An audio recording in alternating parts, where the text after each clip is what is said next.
اب کسان کے لیے خسارے کا سودا بن گئی ہے۔ سر ڈیزل کی قیمتوں میں بے تحاشا اضافے نے ٹیوب ویل چلانا، ٹریکٹر چلانا اور فصل کی کٹائی کو ناقابل برداشت بنا دیا ہے۔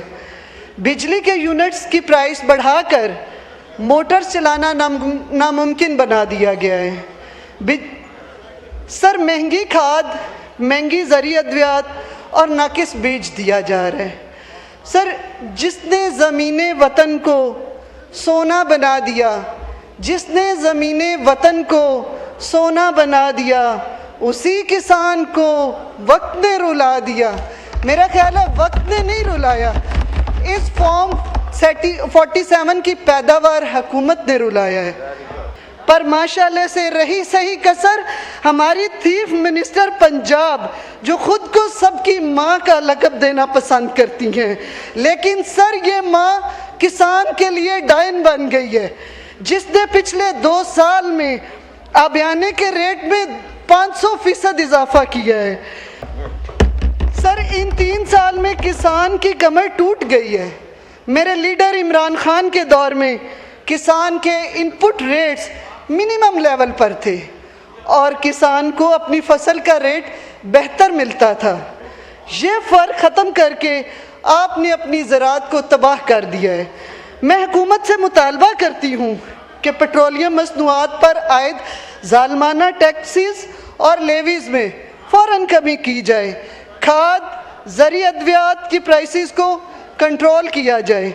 سر چاول، گندم اور دیگر فصلوں کی قیمت پیداواری لاگت کے حساب سے لگائی جائے۔ سر کسانوں کو آسان قرضے اور بجلی میں ریلیف دیا جائے۔ سر سولر پر ٹیکس کم کیا جائے۔ سر مارکیٹ میں پہلے ہی ایگری انپوٹس کی قیمتیں آسمانوں پر ہیں، پر ماشاءاللہ سے رہی صحیح کسر ہماری چیف منسٹر پنجاب، جو خود کو سب کی ماں کا لقب دینا پسند کرتی ہیں، لیکن سر یہ ماں کسان کے لیے ڈائن بن گئی ہے، جس نے پچھلے 2 سال میں آبیانے کے ریٹ میں 500% اضافہ کیا ہے۔ میرا ضلع حافظ آباد، جو کہ پہلے ہی قدرتی آفات، پہلے سیلاب پھر یالہ باری کا شکار ہوا، لیکن حکومت کی بے حسی میرے کسان کی تکلیف کو دوگنا کر گئی۔ سر اس کو ریلیف نہیں ملا۔ منسٹر صاحب نے ابھی آج ہی کہا ہے کہ ہم نے کسان کارڈ کا اجرا کیا۔ سر وہ تو پچھلے 3 سال سے اجرا کیا ہے۔ آپ سروے کرا کے دیکھیں کہیں کسان کو ریلیف ملا ہے اس سے۔ سر دوسری بات انہوں نے کہی کہ ہم نے چائنا کے ساتھ میٹنگ فکس کر لی ہے۔ سر چائنا سے تو وہ جدید مشینری منگائیں گے۔ سر چائنا نے آ کے ہماری کسان کی فصل کا ریٹ لگانا ہے۔ ادھر بیٹھے کرسیوں پہ یہ ہیں، اور سر یہ کس کو اندھیرے میں رکھ رہے ہیں؟ ہماری عوام کو شعور آ گیا، عمران خان نے دیا ہے۔ ہم اب ایوانوں میں جو یہ باتیں کرتے ہیں اور جو وعدے کرتے ہیں اور جو یہ کاغذوں پہ لکھ کے ہمیں پیش کرتے ہیں، سر ہمیں اس کا کوئی یقین نہیں ہے، صرف یہ باتوں کی حد تک ہے۔ سر حکومت کو چاہیے کہ قدرتی آفات سے فصل خراب ہونے کی صورت میں ایگری انشورنس متعارف کرائے۔ جلاتا ہے بدن دھوپ میں، مٹی میں اترتا ہے، پھر بھی یہ کسان اپنے ہی حق کو ترستا ہے۔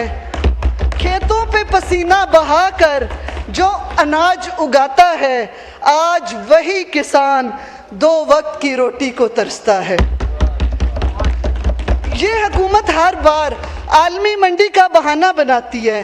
حکومت کے منسٹرز کے پروٹوکول تو کم نہیں ہوئے، مگر عوام کے گھروں کے چولہے ضرور ٹھنڈے ہو گئے ہیں۔ جناب اسپیکر، مہنگائی نے چھین لی لوگوں سے مسکراہٹیں، مہنگائی نے چھین لی لوگوں سے مسکراہٹیں، حکمران کہتے ہیں ابھی تو حالات بہتر ہیں، تو سر پھر خراب کب ہونے ہیں؟ سنا ہے مودی سرکار پاکستان کا پانی بند کرنے جا رہی ہے، لیکن ہمارے حکومتی لیڈران بغیر ویزے کے ماضی میں اس کو اپنے گھر کی تقریب میں مدعو کر کے پاکستان کے مقابلے میں اپنی رشتہ داری نبھاتے رہے ہیں۔ سر میرا لیڈر تو کہتا رہا کہ مودی पाकिस्तान का दुश्मन है, लेकिन उस वक्त तो इनको यकीन ना आया, आज अब अपना रोना निकल रहा है। सर मेरे लीडर का विजन था कि उसने आने वाले खतरात को भांप लिया, उसने केपीके में अपने पन बिजली के बेशुमार मंसूबे लगाए जो हमारी नेशनल ग्रिड में सस्ती बिजली का अच्छा जरिया है।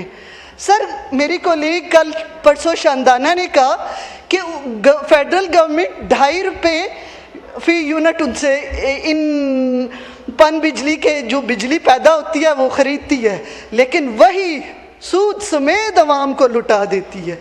सर ये कौन सी बदमाशी है जो कि 35 साल रही है पंजाब में, अच्छा नहरी निज़ाम होने के बावजूद सूबाई लेवल पर कोई पन बिजली का मंसूबा नहीं बना सकी, क्योंकि इसमें हुकूमत की कमीशन नहीं बचती थी। सर सारी दुनिया सस्ते मुतबादिल फ्यूल की तलाश में है, तो पंजाब में महंगे कोल पावर प्लांट और फर्नेस ऑयल वाले पावर प्लांट पर काम किया गया, क्योंकि सर इसमें भारी भरकम कमीशन होती है, जो कि साहिवाल में इन्होंने बनाया भी फ्लॉप हुआ। तो सर ये गवर्नमेंट ऐसी है, जब भी आती है ये वो प्रोजेक्ट्स लेके आती है जिसमें इनके आलाकारों की कमीशन मौजूद होती है, क्योंकि सर लंदन फ्लैट्स भी तो खरीदने थे। ये कैसी तरक्की है, ये कैसा निज़ाम है, ये कैसी तरक्की है, ये कैसा निज़ाम है। गरीब भूखा है और हाकिमों को आराम है। पाकिस्तान में इस वक्त सर 2 शोबे बहुत मुतासिर हो रहे हैं। हुकूमत बड़े दावे करती है, लेकिन ज़मीनी हक़ाइक़ ये हैं कि अवाम को ना तो मयारी तालीम मिल रही है और ना ही सेहत। सर हम रोना रोएं तो किस किस का रोएं, और ना इलाज। स्कूल आउटसोर्स किए। सर मुझे 2 मिनट वाइंड अप, मेरा बोलना फर्स्ट का चुनाव सही रखें प्लीज। स्कूल आउटसोर्स किए, जिसके नुकसानात ये हैं कि कई इलाकों में दाखिलों में कमी आई, गरीब वालिदैन पर अखराजात का बोझ बढ़ा, हज़ारों असातिज़ा की नौकरियां खतरे में पड़ गई। पंजाब असम्बली की कमेटी जो जहां इनकी अपनी हुकूमत है, उन्होंने इस पॉलिसी पर कमेटी में सवाल उठाए और कहा कि आउटसोर्स स्कूल्स की हालत बेहतर होने की बजाय बदहाली की तरफ चली गई है। तो सर ये है इनके प्रोजेक्ट्स, ये है इनका विजन। सर आज पाकिस्तान का गरीब बच्चा 2 निज़ामों में तकसीम है, अमीरों के लिए महंगे प्राइवेट स्कूल, गरीबों के लिए खस्ता हाल बेहाल सरकारी स्कूल। सर कम से कम उनको उधर तो जाने दें, उनसे वो तो हक ना छीने। इस बजट में सर तालीम और सेहत के लिए जो पैसे मुख्तस किए गए हैं, अगर इसको फीकस आबादी के लिहाज से देखा जाए तो ये चंद 100 रुपये बनते हैं। क्या ये है गवर्नमेंट की प्रायोरिटी? जी वाइंड अप करें प्लीज।